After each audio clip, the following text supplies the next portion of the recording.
సరిగ్గా నెల రోజులు ఆగండి. ఈ రాసులవారే మహారాజులు. గురుడు అత్యంత శుభప్రదమైన వ్యక్తి. ఏడాదికోసారి రాశిని మార్చుకుంటాడు. సంపద, శ్రేయస్సు, సంతానం, వివాహం, శుభకార్యాలకు కారకుడు. గురుడి రాశి లగ్నంలో ఉంటే ధనయోగం కలుగుతుంది. ఈ ఏడాది తన స్థానాన్ని గురుడు మార్చుకోబోతున్నాడు. మే 1వ తేదీన వృషభరాశిలోకి ప్రవేశించనున్నాడు. దీనివల్ల కొన్ని రాశులవారు పూర్తి అదృష్టాన్ని పొందబోతున్నారు. వాటి వివరాలను తెలుసుకుందాం. మేషరాశి. ఈ రాశి 2వ ఇంట్లో గురువు సంచరిస్తాడు.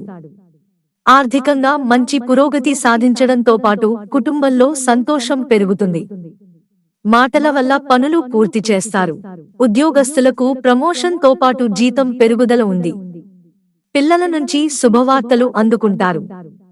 అదృష్టం వరిస్తుంది. ఉద్యోగస్తులకు చిన్న చిన్న సమస్యలు ఎదురవుతున్నప్పటికీ వాటిని ఎంతో చాకచక్యంగా పూర్తి చేయగలుగుతారు. పై అధికారుల నుంచి ప్రశంసలు కూడా అందుకుంటారు. వృశ్చిక రాశి. ఈ రాశి సప్తమంలో గురుడు సంచరిస్తాడు. వైవాహిక జీవితంలోని సమస్యలన్నీ తగ్గిపోతాయి. వ్యాపారంలో ఇతరుల గౌరవాన్ని పెంచే పరిణామాలు కలుగుతాయి. జాయింట్ వెంచర్లు మంచి పురోగతిని తెస్తాయి. విదేశాలకు వెళ్లే అవకాశం ఉంది. ఆర్థికంగా సమస్యలన్నీ తగ్గుముఖం పడతాయి.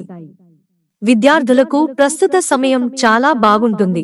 జీవిత భాగస్వామి సలహా సంప్రదింపులతో చేసే పనులన్నీ విజయవంతమవుతాయి. వృషభ రాశి. ఉద్యోగానికి సంబంధించి చేసే ప్రయాణాలు మంచి ఫలితాలను తీసుకువస్తాయి. ఆర్థికంగా మంచి పురోగతి ఉంటుంది. కుటుంబ సభ్యులంతా అనుకూలంగా ఉంటారు. వైవాహిక జీవితంలోని చిన్న చిన్న సమస్యలన్నీ తగ్గుముఖం పడతాయి. వివాహం కానివారికి వివాహం జరుగుతుంది.